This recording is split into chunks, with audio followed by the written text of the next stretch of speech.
When you think of wisdom, the two places you want to go in the Bible are all Proverbs related to wisdom and 1 Kings 3, 1-15. The word for wisdom,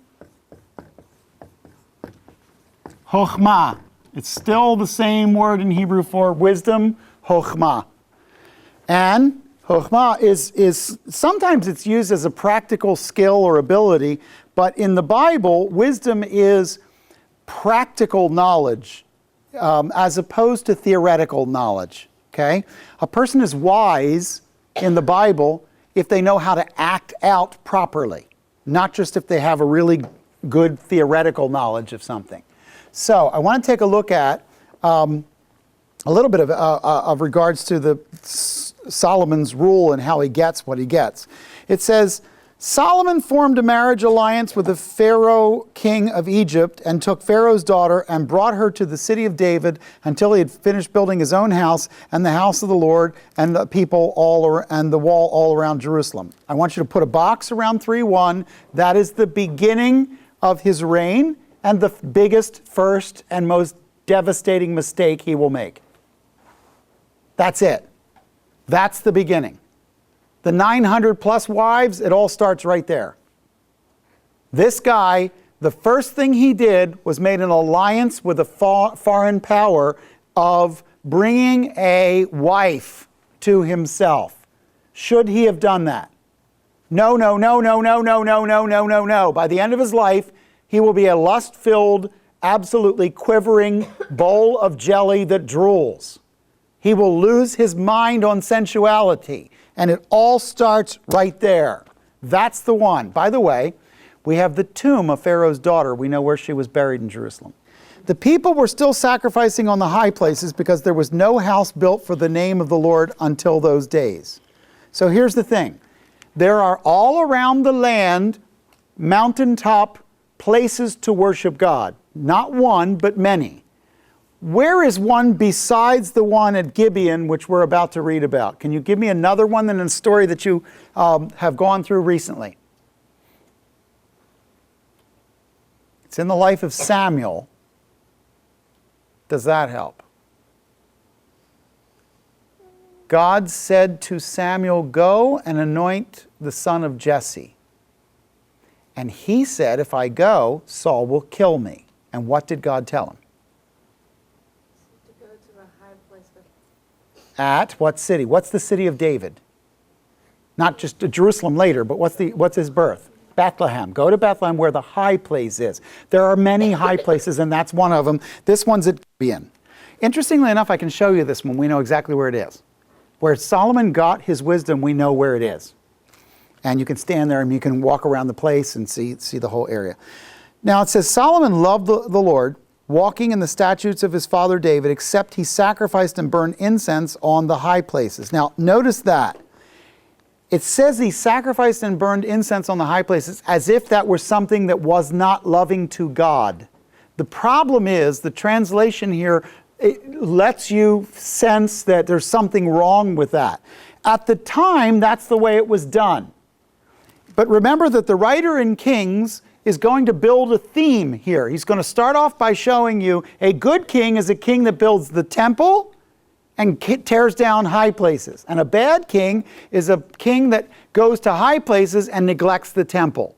But the temple's not built yet. So this is kind of a little beginning of a story that's going to grow through the book of Kings, because 1st, 2nd Kings were one book. Okay? Follow me. It says, the king went to Gibeon to sacrifice there, for that was a great high place. Solomon offered 1,000 burnt offerings on that altar. Wow, I guess it was a great high place.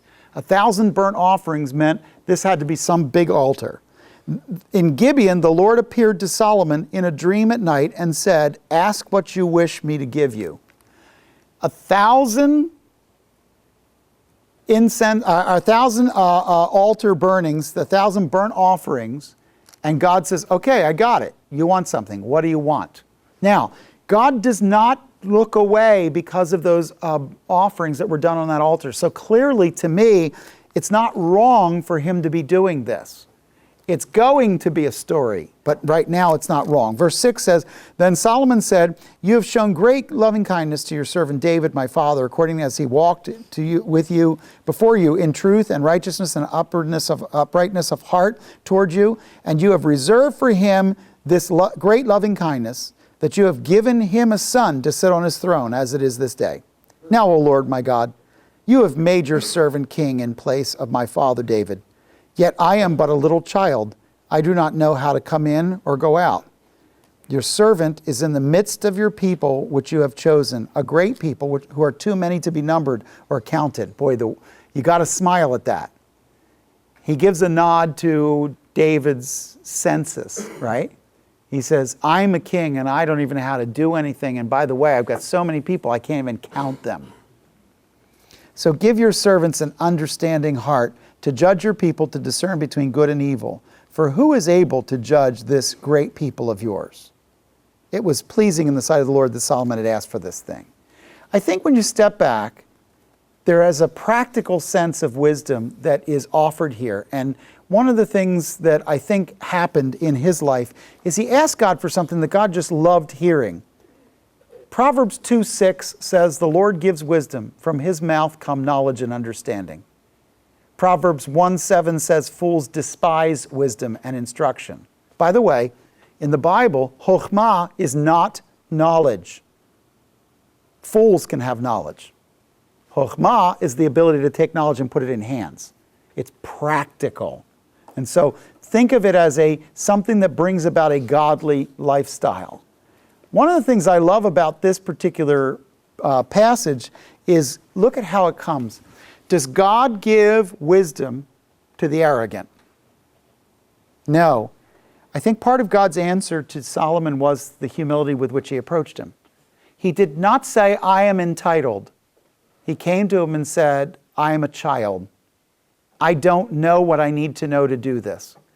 I think one of the neatest uses of this passage in Scripture is we look at somebody in the Bible and we think that they walked into it with a total knowledge of what they needed or somehow felt like they could do. Solomon was overwhelmed by the task. I think he felt insignificant and small and overwhelmed. Just because Bathsheba knew that he was going to be king didn't mean Solomon really understood what that was going to mean in his life. So now he's thrust into the situation of being the leader of men. And he turns to God and he says, what do I need more than anything? I need you to make me able to judge right and wrong. I don't know how to make judgments and discern things. Now, one of the things I love is God, of course, grants him what he asked for. If you walk in my ways, verse 14, keeping my statutes and commandments as your father David walked, I will prolong your days. Solomon awoke, and behold, it was a dream, and he came to Jerusalem, and he stood before the ark of the Lord, and offered burnt offerings, and made peace offerings, and made a feast for all his servants. Now, here's where you see the application of wisdom. How does it work? First of all, it comes into practice in an urgent circumstance. I want you to look at verse 16, and I want you to see that wisdom, you go from knowledge to wisdom when trouble comes, because wisdom becomes practical. A really wise person knows what to do, not what to think. Okay? Now you need to know what to think. You do what you do because you think what you think. But God invested in him an ability to be practical. So look at this. 2 women who were harlots came to the king and stood before him. Okay, that sounds like, 2 guys walking a bar. It sounds like a beginning of a joke. But the truth is, it's a weird set of circumstances. So 2 women who were harlots come in. You know what? Let me make a note right there at verse 16. You can't start preparing when trouble comes. You can't start preparing when trouble comes. You need to have already a life set of skills and wisdom in your heart before you can answer for in the urgent circumstances. It will be especially necessary when division and strife are present. And this is going to be a condition of division. Look what happens. One woman said, "Oh, my Lord, this woman and I live in the same house. I gave birth to a child while she was in the house. It happened on the 3rd day after I gave birth that this woman also gave birth to a child, and we were together. There was no stranger with us in the house, only the 2 of us in the house. The woman's son died in the night because she lay on it. So she arose in the middle of the night, and she took my son from beside me while maidservant slept, and laid on her bosom, and laid her dead son in my bosom. Now, you got to wonder who thinks this is going to work. But I think she thinks that I'm powerful enough to get away with it, and I don't want to lose the significance of having my son. When I arose in the morning to nurse my son, behold, he was dead. But when I looked at him carefully in the morning, behold, he was not my son, whom I had borne. Then the other woman said, no, for the living one is my son, and the dead one is your son. But the first woman said, no, for the dead one is your son, and the living one is my son. They were having an argument. Thus, they spoke before the king. Then the king said, the one says, this is my son who is living, and your son is the dead one. And the other one says, no, for your son is the now. This is really not helpful to repeat. And so he then repeats the whole argument to them. King said, get me a sword. Okay? Now, as soon as he says, get me a sword, you got to remember, he hasn't been on the throne very long. Nobody really knows what he's going to do. Maybe he's going to hack both of these women to death. I can tell you that the third time she's saying, no, it was her, no, it was her, no, it was, no, it was you, it was, no, I'd be looking for a sword too, okay? So here's what you have. The king said, divide the living child in two and give half to one and half to the other. Then the woman whose child was the living one spoke to the king. She was deeply stirred over her son and said, oh no, my lord, give her the living child and by no means kill him. But the other said, he shall neither be mine nor yours. Cut him in half. Then the king said, give the first woman the living child and by no means kill him. She is his mother. When all Israel heard of the judgment which the king had handed down, they feared the king, for they saw the wisdom of God was in him to administer justice. I want you to notice a couple of things about wisdom. I want you to notice it's going to be necessary when division comes up. I want you to notice that it's going to show itself in carefully grasping and understanding a situation. It's not rash. Wisdom is not rash. It's very reasoned. It's prudent. I also think it's important to know that it's going to point to something that's going to set people free. Wisdom is going to do something that is very, very real. Simply having a child doesn't make somebody a mother any more than having a piano makes me a musician, okay? You can have a child, that doesn't make you a mother. The Hebrew word for deeply stirred, it deeply stirred her. I thought this was interesting, is the word rachamim. Racham is womb. Deeply stirred is rachamim. It's connected with motherhood. Rachamim is disturbed is actually the word pain, pangs of the womb. That's really what it is. She went, don't kill my baby. Even if she gets the baby, don't kill my baby. Does that make sense? Compassion that comes from deep human distress. I think one of the things I notice in verse 28 is that real wisdom is going to be noticed and respected by people who understand what justice and righteousness is. Real wisdom is respected. I think that and I don't just mean it's respected by everyone, because some people won't respect what's right because they want to do what's wrong. But I think what is interesting is that if you come to the situation wisely, people will respect what it is you're doing. The philosopher Immanuel Kant distinguished between science and wisdom, saying science is organized knowledge, wisdom is organized life. I like that. Science is organized knowledge, wisdom is organized life. You probably have heard it said that the sum of our lives consists of the decisions or the choices we make. And that's a true statement. We are what we choose. And I think one of the things that we have to do is we have to see that this one woman was willing to choose death on death. The other one would choose life just to see the other one alive. You can see the difference in the compassion. I think it's interesting just to sort of get a handle on Solomon himself. That, by the way, is a whole story of how God gave Solomon wisdom after it told you Solomon made the biggest mistake of his career. So let's start off with, do you see the graph? In Saul's life, the first king of Israel, in Saul's life, did he start strong or weak? Weak. He started by hiding in the baggage on Coronation Day. And essentially, his insecurity led him to an easy target for what venom? Jealousy, which corrupted and destroyed his heart. Okay, let's do David now. David was this deeply passionate musician who spent a lot of time alone, who started off his life not wanted. He wasn't brought to the anointing because his father never even considered him possible as the king. He's late in Jesse's life, the 8th runner-up of the house of Jesse. When he starts off, the story of David doesn't start off with him as king. It starts off with him as court musician and official spear dodger. So the ramping up to David is this long story of how God prepares him. Then if you really look at it, in 2 Samuel, we only have 10 chapters of David doing well, and then 11 to 24 is David spiraling down. So David's chart looks like this. Slowly getting to be king, now really getting bad. Now it's kind of interesting because the graphs are all different. With Solomon, from the very beginning, the best and worst of Solomon were invested in one chapter. In chapter 3, verse 1, is his worst decision ever, and it's going to come back and bite him. But almost the rest of the chapter is how wonderful he was. You know why? Because even really, really smart people make really stupid decisions. And so I want you to see that at the foundation there's a crack. And the crack is called Pharaoh's daughter. That's the beginning of the crack of his life. And by the end of it, the crack is going to look like the man is a sex lunatic. That's what it's going to look like. But it all started with 1. Because you never end up with 6 until you have 5, till you have 4, till you have 3, till you have 2, till you have 1. It starts with 1.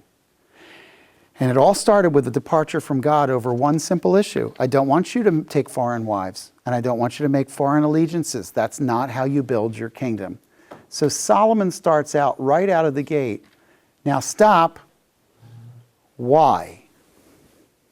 Why would his first choice be in 3:1 to start off with a crack in the foundation? And what's that crack? An alliance with a foreign government and a marriage to a foreigner. Think, who in Solomon's life, where would he get that? David did not train him to be king. Where did he get his training? Hopefully not his brothers, or that's the Assassin's Creed catalog of being king.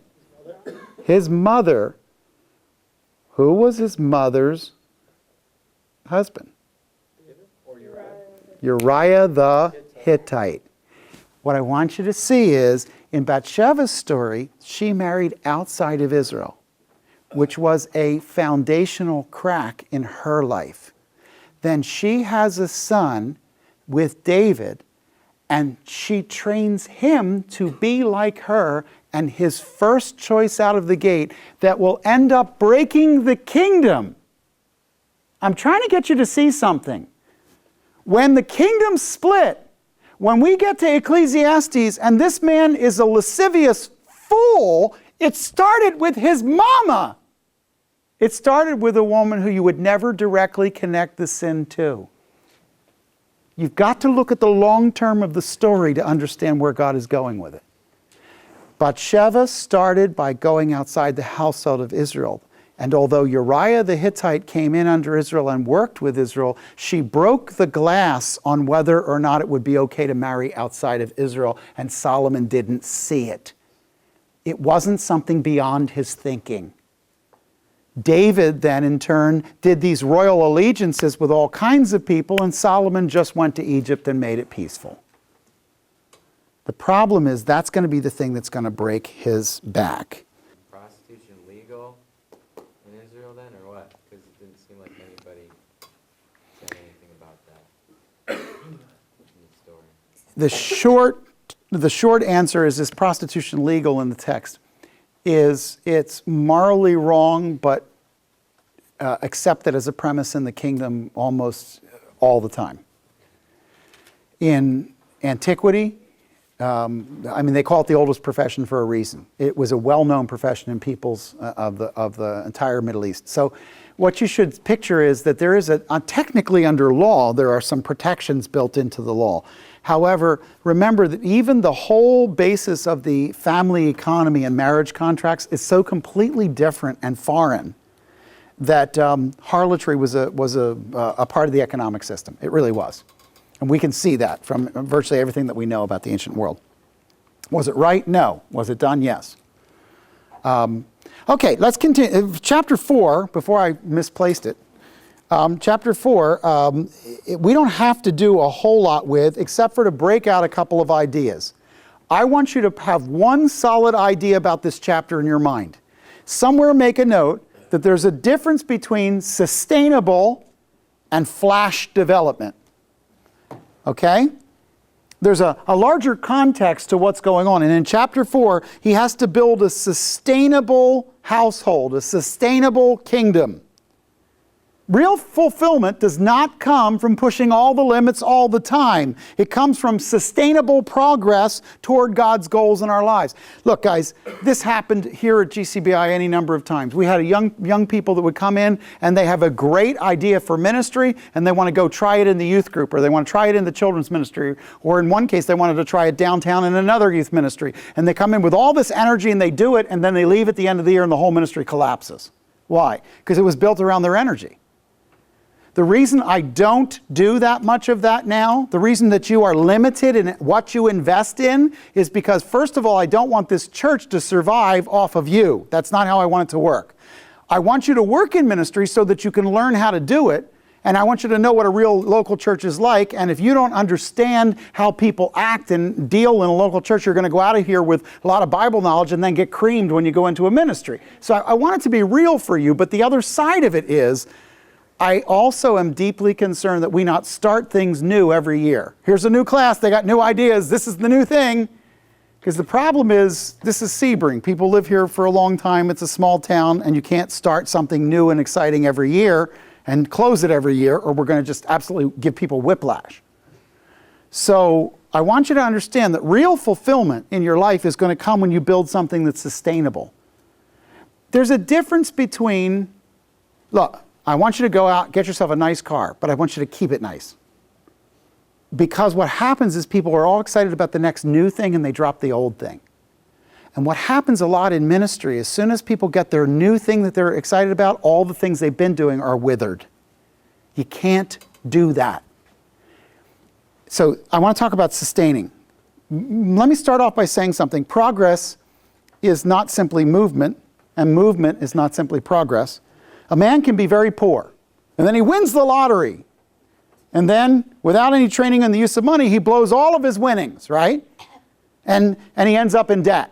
Has anybody heard of a story like that? Poor guy, wins lottery, gets real rich, blows all the money, ends up deeply in debt.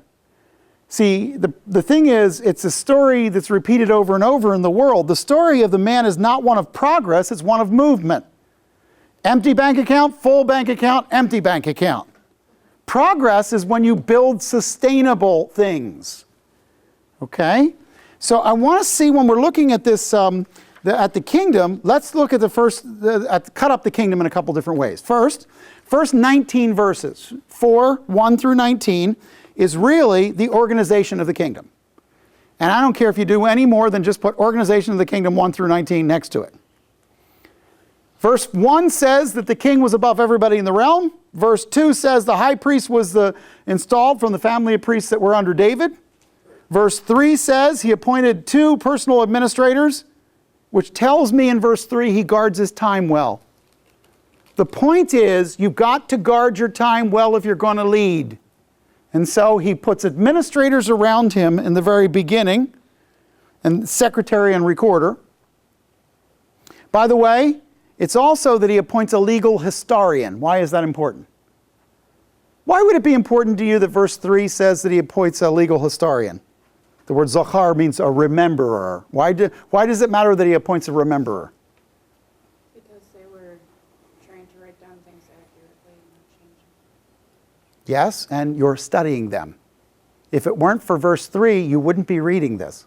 Okay? So he appoints people to write the stuff that you're reading. So it's an important part of our study anyway. Of course, you could argue that one less book would be just less to learn. But verse 4, he placed a general over the army to secure the kingdom's defenses.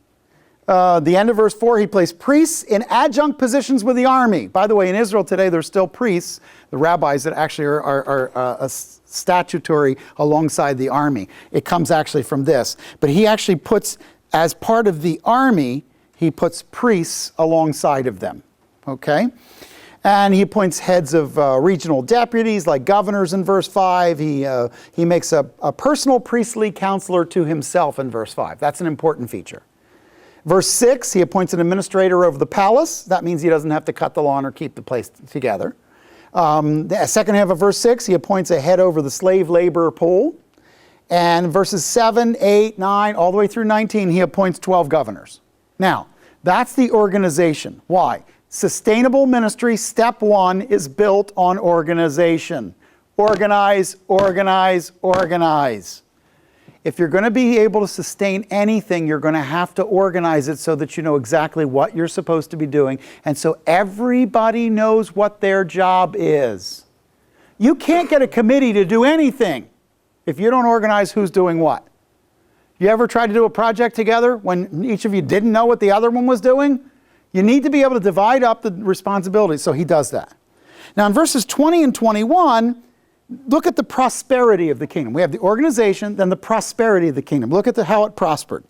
Judah and Israel were as numerous as the sand that is on the seashore in abundance. They were eating and drinking and rejoicing. Solomon ruled over all the kingdoms from the river to the land of the Philistines and to the border of Egypt. They brought tribute and served Solomon all the days of his life. What's interesting to me is that the borders of Solomon's empire extended to the limits that look like almost what was promised to Abraham originally.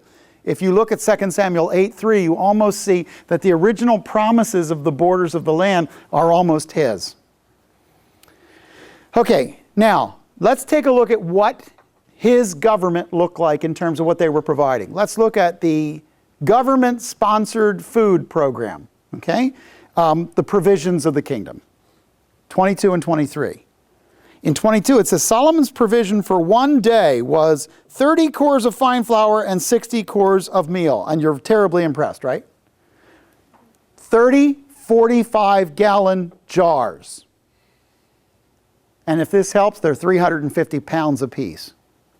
30 45-gallon jars, or 30 360-pound jars a day of fine flour. Okay? I'm trying to picture how big that would be. 60 cores of meal. Okay, that's 60 45-gallon jars of grain meal, which equals 21,600 pounds daily. Okay? So you got 25,000 pounds, well, no, 30, no, a lot more than that, 30,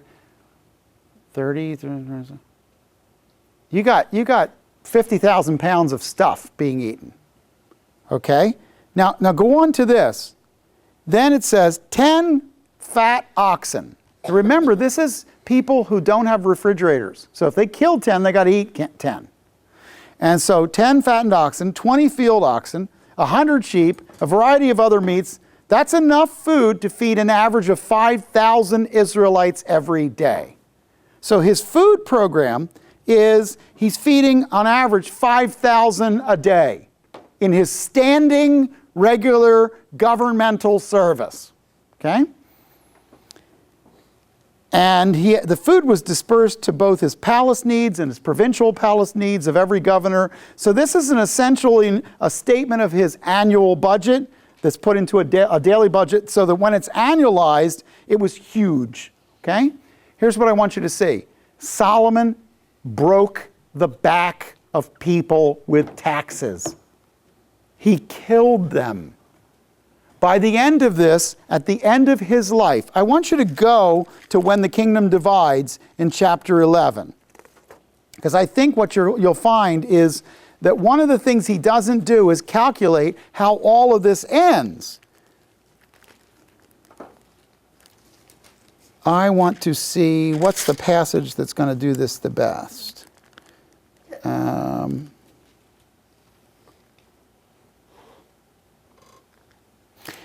Go to chapter 12, verse 11. 1 Kings 12:11. Whereas my father loaded you with a heavy yoke, I will add to your yoke. My father disciplined you with whips, but I will discipline you with scorpions. Here's the thing. He gets up and he says, you think my father broke your back? Rehoboam gets up and says, I'm going to kill you compared to what my father did. Why? Because he gets his advice from those who are his age and not those who have a broader view of the kingdom. Okay, here's my point. In chapter 4, when you're reading all about what Solomon did, here's what you're not reading. It didn't work. Solomon built something that was unsustainable and it broke as soon as he was dead. You know why? Because he pushed too hard to do too much, too fast, too big. And in the end, it couldn't be sustained. And I've thought about that at different times and thought, you know, Solomon started off and it looks like he's really doing well. And I got to tell you, when you read Solomon's power and wealth and all the things that happened, you're going to have people coming from afar and they're going to come and they're going to, the Queen of Ethiopia will come, all these people, and they're all going to hear how wildly wise he is. But I got to tell you, when you step back and look at his whole life, look at the whole picture. It wasn't just how he started, but how he ended. It wasn't just that he built a great kingdom, it's that he couldn't keep it. I want you to notice in chapter 5 that he makes another alliance, and this time he makes an alliance to build the temple, and he sets up and kind of fits into some of the things his father had done. David had actually planned to build, and so he made some pretty important relationships, and one of them was with Hiram, king of Tyre. Look at 5:1. It says, Hiram, king of Tyre sent his servants to Solomon when he heard that they had anointed him king in the palace of in place of his father. For Hiram had always been a friend of David. Then Solomon sent word to Hiram saying, you know David my father was unable to build a house for the name of the Lord his God because of the wars which surrounded him until the Lord put them under the soles of his feet. But now the Lord my God has given me rest on every side. There is neither adversary nor misfortune. Behold, I intend to build a house for the name of the Lord my God.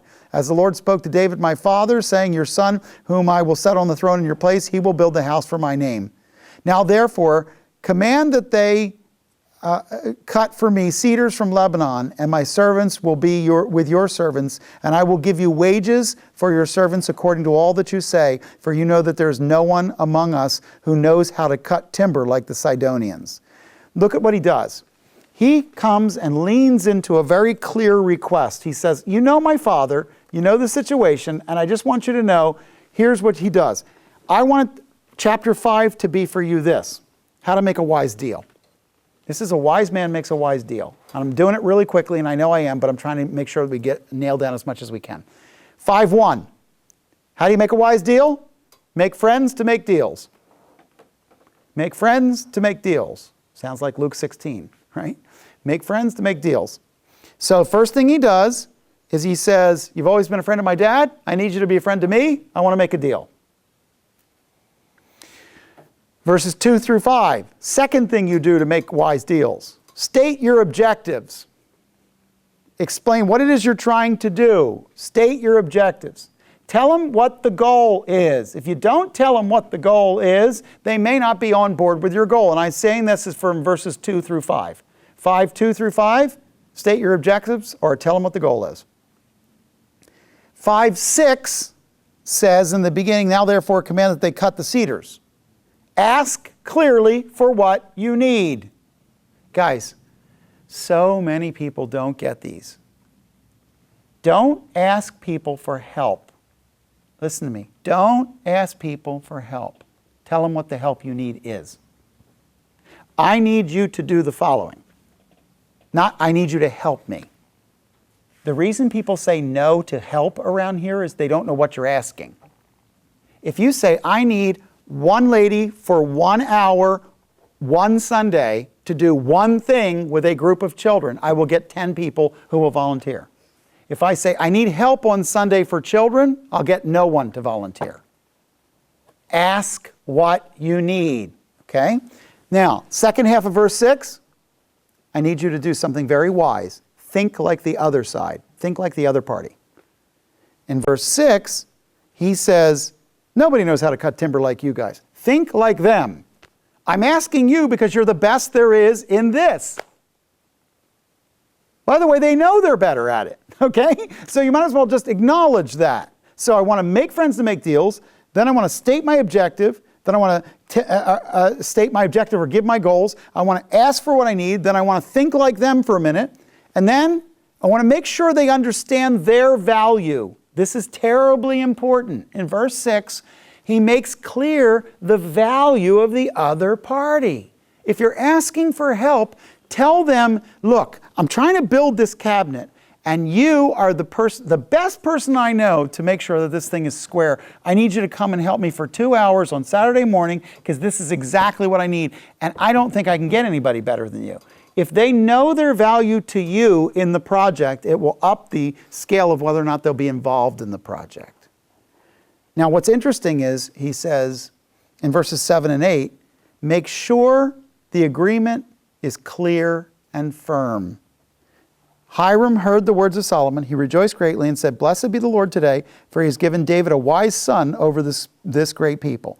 Hiram sent word to Solomon saying, I have heard the message which you've sent me.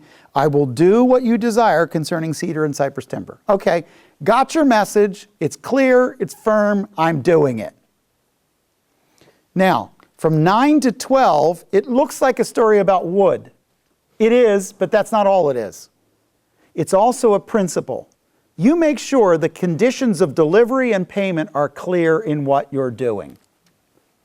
In 9 through 12, my servants will bring them down from Lebanon to the sea. I will make them into rafts. He goes on and explains how he's going to get them. Then end of verse 9, then you shall accomplish my desire by giving food to my household. Hiram gave Solomon as much timber as he desired, cedar and cypress. Solomon gave Hiram 20,000 cores of wheat as food for his household, 20 cores of beaten oil. Thus Solomon would give Hiram year by year. The Lord gave wisdom to Solomon just as he promised him. And there's peace between the two of them. Why? Because both sides knew what they needed to supply for the other one. One of the biggest problems we have in Christians making deals is they make them ambiguous. Don't make an ambiguous deal. If you ask somebody for help, tell them exactly what you need, tell them exactly what you'll give them. Nothing more, nothing less. I will tell you that over time, more ministries are undone by unclean, sketchy deals than anything I know. I wish I had time to unload this on you, but I could tell you about ministry after ministry that got messed up because somebody made a weird deal. My point is simply this. Make sure the specific conditions are absolutely stated. When chapter 5 ends, I want you to put it away and say, what I have are wise deal-making strategies. Now, we're just about done. If you read chapter 5, what are the chances you would have come up with wise deal-making strategies out of it? Ashley's giving me the, what, are you kidding me?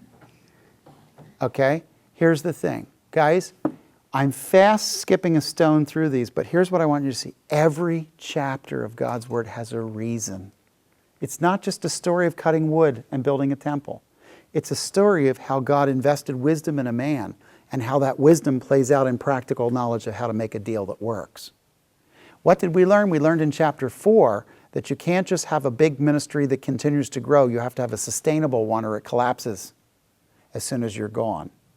And in chapter 5, we learned you need to make sure that it's very clear how you make your deals because that's going to be whether or not you're successful.